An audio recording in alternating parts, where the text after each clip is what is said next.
Bonjour à toutes et à tous. Oui, je me suis caché derrière deux bougeoirs. Et ces bougeoirs, ils évoquent pour vous, bien sûr, les bougeoirs et les bougies du Shabbat. Nous ne sommes pas Shabbat, donc elles ne sont pas allumées, ces bougies. Et oui, je voudrais vous parler du Shabbat, comme j'en ai parlé lors d'une précédente vidéo. Voilà, nous nous retrouvons. Alors, peut-être un complément très court sur la notion du Shabbat. Parce que c'est vrai, dans le judaïsme libéral, eh bien, on ne pratique pas le Shabbat à la manière du monde orthodoxe. D'abord, je voudrais dire une chose. C'est que ce n'est pas parce que dans le judaïsme libéral, on ne propose pas le respect du Shabbat selon la halakha, que au sein du judaïsme libéral, il ne puisse pas exister des personnes, des familles qui le respectent de façon plus stricte que d'autres. Disons que dans le judaïsme libéral, la halakha n'est pas imposée, mais proposée, et chacun vit son judaïsme en général, le Shabbat en particulier, à sa manière. Moi, je viens de communautés plus traditionnelles, monde orthodoxe, et j'ai souvent rencontré dans des communautés de type orthodoxe, eh bien, des gens qui prenaient la voiture pour aller réciter le kiddush dans la famille, avec les parents, les grands-parents, et ensuite ils reprenaient la voiture pour rentrer chez eux, des gens qui allaient ou qui vont encore à la synagogue en voiture. Donc, vous voyez, dans le judaïsme, il y a les règles, bien sûr, qui constituent comme une sorte d'idéal, mais il y a aussi l'aménagement en fonction de ses convictions religieuses, de ses choix de vie. Et plutôt que d'imposer, eh bien, il y a une proposition. Et chacun essaye d'avancer à son rythme dans la manière de pratiquer le judaïsme, et en particulier les règles qu'on appelle la halakha, c'est-à-dire la démarche religieuse. Alors, juste une réflexion sur le Shabbat.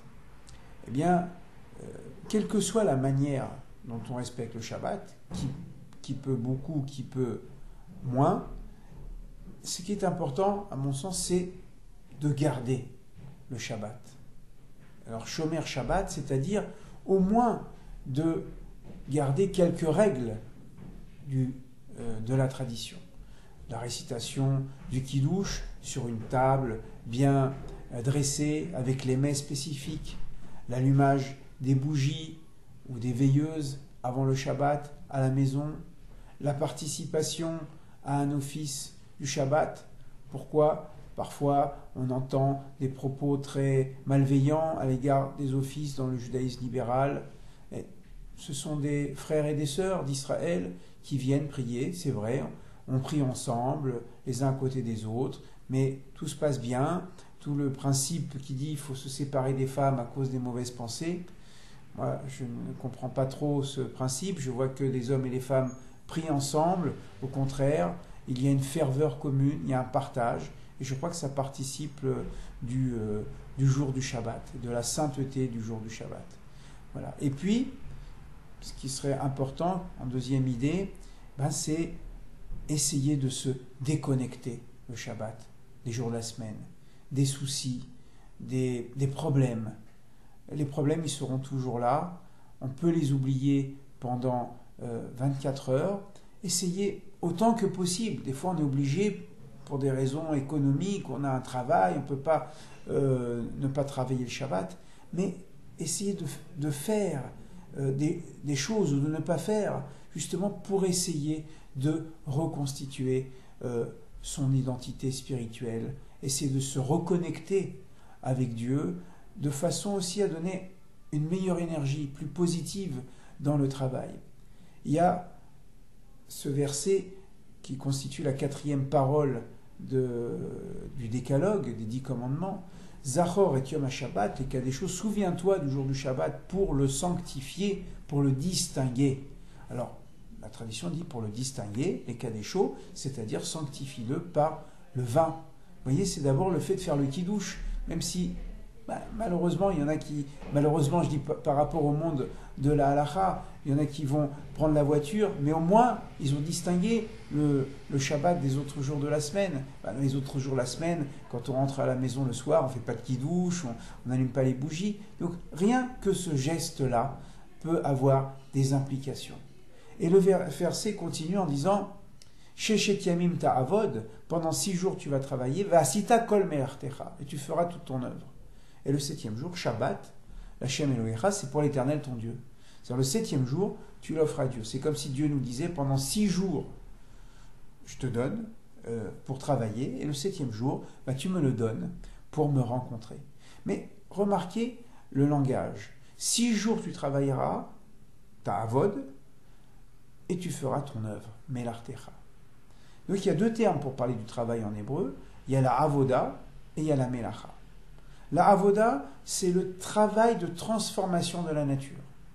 Déjà, l'homme qui travaille pour faire sortir le pain de la terre, il ne sort pas tout seul, le pain, il faut cultiver le blé, ou l'orge, ou une céréale, il faut la transformer en farine, il faut ensuite la pétrir, etc., mettre dans le four et ressortir pour avoir du pain. Donc, c'est une transformation du blé originel, de la céréale originelle. La avoda peut désigner aussi le culte dans le temple. Les prêtres dans le temple, et la tribu de Lévi, est consacrée la avod et Hachem, pour servir l'Éternel. Donc, il y a une sorte de transformation ici de la nature, par exemple un sacrifice ou les offrandes, mais dans le but de l'élever devant l'Éternel. Il y a aussi la avoda kasha, c'est-à-dire l'esclavage, où là, on oblige à transformer, par exemple, la paille et la glaise pour en faire des briques. Et puis, avoda, c'est aussi la prière. Avoda chez Balev, comme dit le Talmud, c'est quoi le servir Dieu de tout son cœur? La avod, les ovdo becholevafrem, vous le servirez de tout votre cœur. Eh bien, c'est-à-dire avoda chez Balev, le service du cœur. C'est la transformation de ma nature intérieure. On transforme extérieurement le monde, on se transforme intérieurement sur le plan spirituel. Mais il y a un deuxième terme, c'est melacha.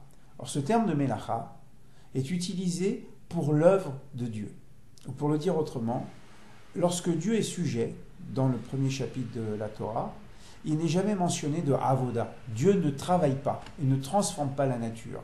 Il fait la nature, il y a Vayahas, où il crée le monde, où il façonne le monde, mais à aucun moment il y a le terme de avoda. C'est quoi la melacha? C'est l'œuvre, comme on dirait aujourd'hui, un chef-d'œuvre. Dieu fait un chef-d'œuvre, comme un artisan, un chef artisan qui fait un chef-d'œuvre à la fin de sa formation.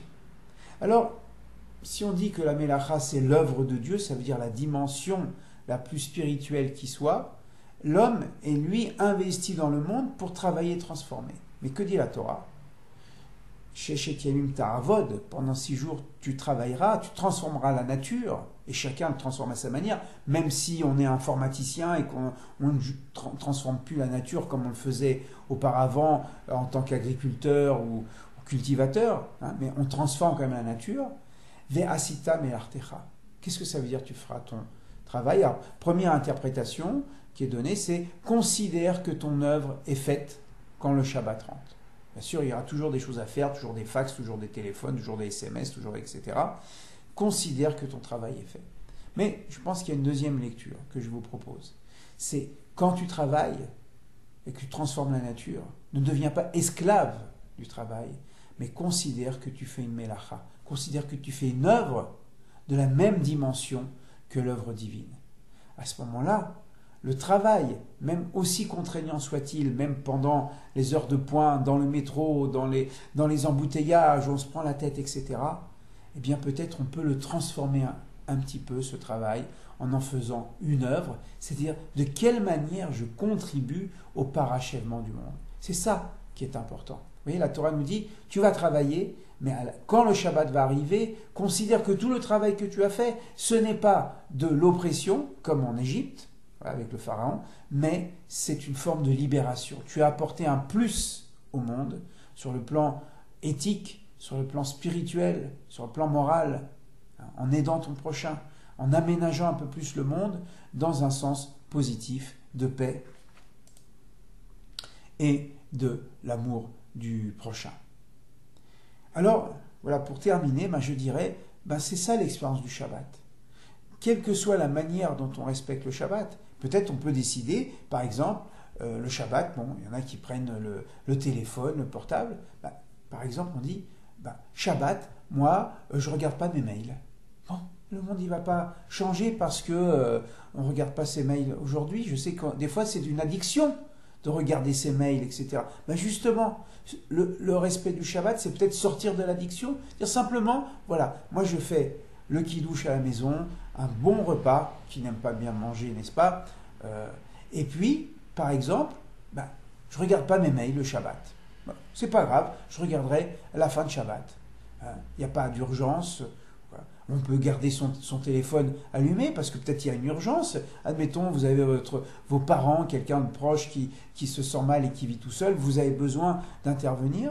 Mais voilà, chacun peut trouver sa manière de respecter le Shabbat, même si ce n'est pas le Shabbat halachique, mais en même temps, c'est une manière de rester en lien avec la totalité de la communauté. Nous vivons l'unité du peuple d'Israël dans sa différence, et même dans le judaïsme libéral, mais nous pouvons avoir notre manière de vivre notre Shabbat. Chacun le vit selon sa conscience et son rapport à Dieu. Voilà, je vous dis Shabbat Shalom. Alors, même si je ne sais pas si vous allez regarder juste avant Shabbat, peut-être pas le Shabbat justement quand vous regardez cette vidéo, mais voilà, à très bientôt pour notre prochaine rencontre. שמור וזכור בדיבור אחד, השמיענו אל המיוחד, אדוני אחד ושמו אחד, השם ולתפארת.